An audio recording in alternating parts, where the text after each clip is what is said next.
새엄마가 자녀들하고 사실 나이 차이가 별로 안 났어요. 등기를 확인해 봤더니 아버님께 아니었던 거죠. 이미 누구 앞으로 넘어갔을까요? 무슨 소리냐, 자기한테 줬는데. 안녕하세요, 푸르른 날 채널의 최동훈 변호사입니다. 오늘은 아버님이 돌아가시면서 건물을 새엄마한테 증여해버리고 상속재산이 남아있지 않아서 좀 분쟁이 됐던 그런 사건에 대해서 한번 얘기를 나눠보겠습니다. 어떤 사건이었는지 소개 좀 해주세요. 아버지가 이제 결혼해서 자녀 2명을 낳았고요. 근데 엄마가 좀 일찍 돌아가셨어요. 아버지가 다시 이제 재혼을 하셨거든요. 그런데 이제 자녀들이 성인이 됐을 무렵 이제 아버님이 재혼을 하셨기 때문에 자녀들이 조금 이제 반대를 했어요. 뭐 굳이 재혼까지 하시냐 그랬는데 이제 아버님은 이제 적적하셨는지 뭐 재혼을 감행을 하셨고, 이제 새엄마가 이제 들어오셨는데 그 새엄마라는 분이 조금 이상하긴 했어요.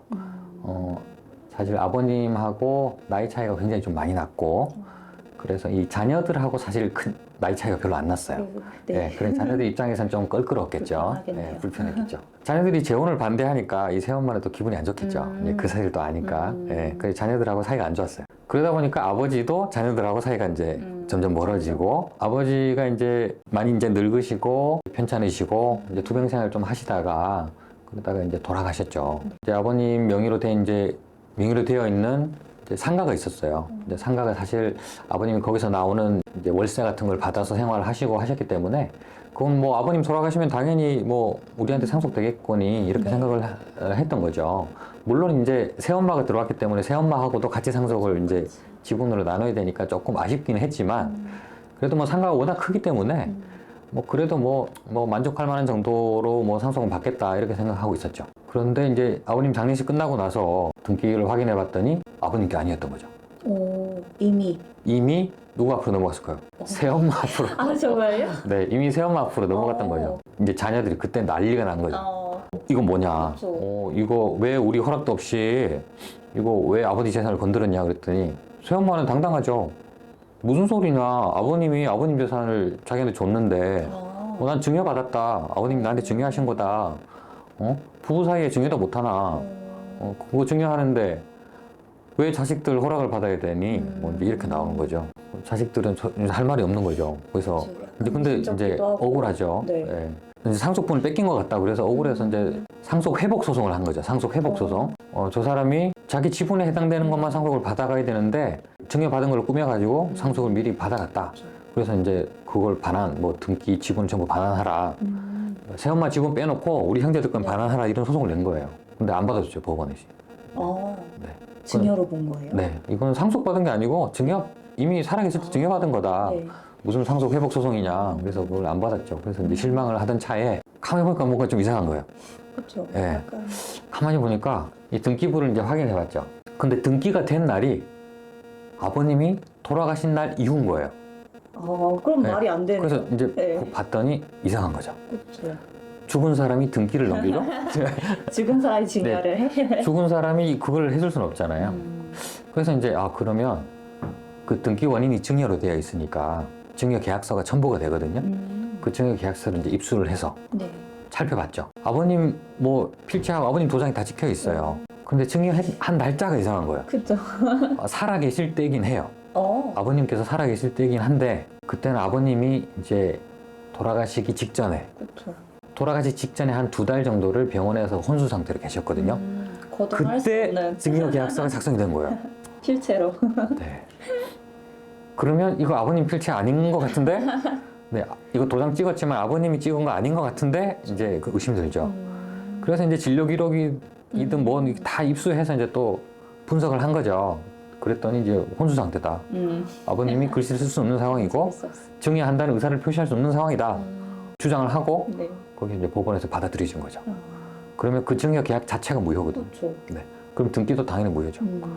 그러면 무효인 등기로 승인가 넘어갔으니 그건 당연히 말소해야 되는 거예요. 하지만 이제 그 중에 새엄마가 이제 상속 지분은 있잖아요. 그렇죠. 네, 그 부분 빼고 나머지 이제 지분 넘겨주라는 식으로 이제 결론이 났죠. 네. 사실 말씀하신 사례는 약간 범죄, 약간 위조의 가능성도 네, 있었지만 맞아요. 실제로 만약에 아버지가 괜찮으셨고 본인 의사로 증여를 미리 했다면 그러면 자식들은 상속을 못 받게 되는 게 맞나요? 실제로 그런 경우가 더 많은 것 같아요. 혼수 상태일 때 막 이렇게 위조해서 받는 케이스보다는 네. 진짜로 아버님이 자기 의사로 정신이 멀쩡하실 때 네. 증여하는 경우도 훨씬 많거든요. 오. 그러면 이제 자녀들은 좀 억울하겠죠. 그렇죠. 근데 그거는 진짜 손댈 방법은 없어요. 아, 본인 의사기 때문에. 그렇게 뭐 자기 재산 다 증여를 해버리고 네. 돌아가셨을 때는 남은 상속 재산은 없어요. 네. 뭐 있어도 뭐 예금 조금 정도 있다거나 한데, 그러면 이제 자녀들로서는 할 수 있는 게 이제 몇 가지가 있긴 있어요.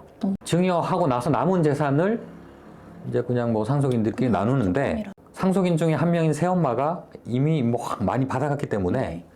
요 남은 상속 재산에서는 이제 더 이상 이제 지분이 없다. 몫을 빼고. 예. 이제 특별 수익이라고 하는데요. 특별 수익을 한 사람이 이미 자기 상속분 이상의 상속 재산을 미리 받아갔기 때문에 네. 요거 지금 남은 상속 재산에서는 더 이상 받아가지 못한다라고 네. 하고, 요것만 이제 형제들이 나눠 갖는 그런 상황이 생길 수도 있어요. 슬프지만 네. 네. 나눌고 상속 재산조차도 없는 경우도 있거든요. 네. 그러면 이제 유류분 반환 소송을 좀 이제 고려를 해봐야 돼요. 자녀들은 상속분의 절반 정도는 이제 유류분으로 받을 권리가 있거든요. 네. 자기 아버지가 재산 전부를 새엄마한테 줘버리면 유류분까지도 침해가 된 거예요. 그렇죠. 그러면 이제 자녀들은 새엄마를 상대로 유류분 반환 소송을 해서 유류분만큼만 반환받을 수 있는 그런 방법이 있긴 있습니다. 하지만 크진 않겠죠. 네. 약간의 비율 차이는 있겠지만 어쨌든 조금은 돌려받을 수도 있는 거네요. 그럼 아까 말씀해주신 사례는 사실 뭐 거의 혼수 상태 혹은 뭐 사망 날짜가 약간 누가 봐도 의심스러운 그런 네네. 사건이었는데 그건 아니고 거동하실 수 있었어요. 네. 뭐 사인하셨을 수도 있어요. 근데 사실 뭐 정신적으로 본인이 직접 의사를 표명하거나 약간 거동이 불편하거나 하는 상황이면 네. 그것은 인정이 될 수 있을까요? 아니면 안 될까요? 거동이 불편하신 분을 이제 모시고 가서 막 인감증명 받아서 뭐 이렇게 뭐 증여계약서 같은 걸 써서 등기까지 넘기고 하는 경우는 많이 봤어요. 근데 그거는 거동은 비록 불편했지만 본인의 의사에 따라서 정신이 맑을 때 그런 의사를 표시를 한 거기 때문에 그거는 효력이 있어요. 그건 뒤집을 수 없거든요. 네. 그런데 그게 아니고 정신이 온전치 못할 때 모시고 가는 경우도 있어요. 뭐 아버님이 어머님이 치매 상태고 그렇죠. 올바르게 판단을 하실 수 없는 상황인데 겉은 멀쩡하죠? 네. 네. 그런 분을 모시고 가서 인감증명 받고 막 계약서 쓰는 거예요. 그리고 그 계약서 가지고 등기하고. 그렇죠. 네, 그거는 문제가 될 수 있겠죠. 네. 물론 이제 치매도 정상적인 순간으로 돌아오는 경우도 있어요. 네, 네. 그때 맑은 정신일 때 뭐 썼다면 문제는 없는데 정상적인 판단이 불가능한 상황이 지속되는 와중에 그걸 썼다면 그거는 무효예요. 그러면 등기를 넘겼어도 받아올 수 있겠죠. 진짜 입증하기 어렵네요. 네네. 그 순간에 네. 과연 입증이 문제가 있어요. 그쵸. 그러면 그 계약서 쓸 때 정신이 맑았느냐 안 맑았느냐 그걸 나중에 이제 돌아가신 다음에 그쵸. 법원에서 판단을 해야 되거든요. 쉽지 않은 것 같아요. 모든 증거 기록, 이제 진료 기록부 이런 게 중요하겠죠. 그런 걸 가지고 판단을 하게 됩니다. 아까 사례 소개해 주실 때 어려운 용어를 쓰셨는데 상속 회복 청구권이라고 하셨던 네, 것 같은데 네. 그게 어떤 건지 좀 설명해 주세요. 상속 회복 소송은 진짜 상속인이 아닌 가짜 상속인. 이제 법에서는 참칭 상속인이라고 하거든요. 참칭. 그러니까 자칭. 네. 내가 상속인이야라고 이제 나서면서 상속 재산을 받아가는 거예요. 네. 근데 진짜 상속인은 아닌 거죠. 진짜 상속인은 따로 있는데 자기가 스스로 상속인이라고 주장하는 사람이 상속 재산을 받아간 네. 그런 참칭 상속인이 상속 재산을 침해한 경우에 할 수 있는 소송이 상속 회복 소송이거든요. 네. 아까 초반에 이제 그 상속이 아니라 증여를 받아간 경우는 또 안 된다고 말씀드렸잖아요. 네. 그거는 자기가 상속인이라고 주장하지 않은 사례이기 때문에 그런 거예요. 내가 상속인이야라고 하면서 뭐 상속 등기를 받아갔다면 참칭 상속이니까 상속 회복 소송을 할 수 있겠죠.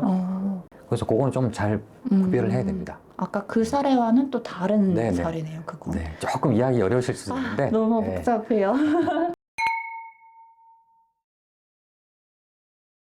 등기 취소? 그건 어떤 개념일까요?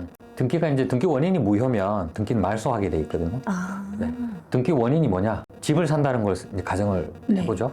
집 살 때 매매계약서 쓰죠. 그렇죠. 저기 부동산 중개사무소가 네. 쓰잖아요. 매매계약서 써서 내 앞으로 이제 등기를 마치면 되는 거죠. 등기 원인은 매매. 아, 네. 등기소에 이제 매매 계약서를 첨부하면 되겠죠. 네. 그리고 아까 말씀드린 그 사례에서는 증여가 등기 원인이었던 거죠. 그렇죠. 증여 계약서가 첨부가 됐겠죠. 네. 근데 그 등기 원인이 무효인 경우가 있어요. 아까 그렇죠? 좀 위법한. 네, 정신이 온전치 못한 상황에서 증여 계약서를 쓴 거죠. 네. 그건 무효인 거죠. 음. 그 무효인 그 증여에 기해서 등기가 됐다고 해서 그 등기가 유효하다고 볼 수는 없는 거죠. 그럴 때 취소되는 네. 게 네, 이제 정확히 말하면 이제 등기를 말소하라는 말소. 결정이 네. 나오겠죠. 법원에서. 그럼 말씀해주신 그런 사례처럼 상속, 특히 뭐 이렇게 새엄마라던가 네. 다른 이런 복잡한 상속 문제를 겪고 계신 분들께 어떤 조언해주실 만한 게 있을까요? 그 문제된 사례가 이제 아버님이 재혼하시면서 이제 생긴 문제거든요. 자녀들하고 새엄마 사이도 이제 관계가 안 좋았고 원만하지 않았고. 그러다 보니까 이제 새엄마 쪽에서는 내가 이렇게 아버님하고 좀 내가 비교적 젊은 나이에 재혼해가지고 이렇게 배우자로서 헌신을 했는데 자녀들은 나를 알아주지 않고 대우해주지 않고 엄마 취급도 하지 않고 네. 이제 속상할 수도 있어요. 네, 그래 서운한 거죠. 네. 자녀들은 저 사람이 새엄마인 척하면서 우리 아버지 재산을 빼돌리려고 들어온 거 아닌가? 재산만 뒤로 빼돌리고 도망갈 사람인가? 이제 또 이런 의심을 또 하게 되고 네. 그렇거든요. 그래서 이제 그 관계가 좀 중요한 것 같아요. 그런 식으로 서로 이제 불신이 생기는 사례에서는 꼭 이렇게 재산 다툼이 생기더라고요. 그러게요. 좀 관계를 서로 좀 인정을 하고 이제 네. 그런 다툼이 없도록 좀 하는 게 중요할 것 같고 그런 다툼이 생겼다 그러면 결국 또 이제 증거 싸움이잖아요. 그러니까 이제 그 말소시킨 사례는 되게 운이 좋았어요. 네. 그렇죠. 등기도 아버님이 돌아가신 날짜 이후였고 증여 계약서 쓸 때도 의식이 없었다라는 네, 진료 기록도 그렇죠. 다 남아 있는 상황이었거든요. 네. 그런데 의식이 명료한 것 같기도 하고 아닌 것 같기도 한 상황에서 증여 계약서 쓰는 경우도 있어요. 그럴 경우에는 이제 자녀들 입장에서는 아버님 정신 상태가 온전치 못했다. 그런 기록들을 다 가지고 있어야 그 재산을 찾아올 수 있는 거예요. 이제 쉽지 않거든요. 증거들 좀 꼼꼼히 모으는 거 중요할 것 같고요. 새엄마 입장에서는 그런 증거를 남겨두지 않겠죠. 네. 뭐 치매 검사를 한다거나 뭐 그러지 않겠죠. 네. 그러니까 이제 많이 어려울 수도 있어요. 그래서 네. 준비가 꼼꼼하게 이제 있어야 돼요. 1번은 관계를 원만히 네네. 쉽진 않겠지만 많이 안 되면 증거라도 확보를 네. 하는 게 중요하겠네요. 네, 오늘은 그 망인이 재혼함으로 인해서 상속인들 간에 상속 재산 다툼이 있었던 사례에 대해서 한번 얘기를 나눠봤습니다. 많은 도움 되셨기를 바랍니다. 감사합니다.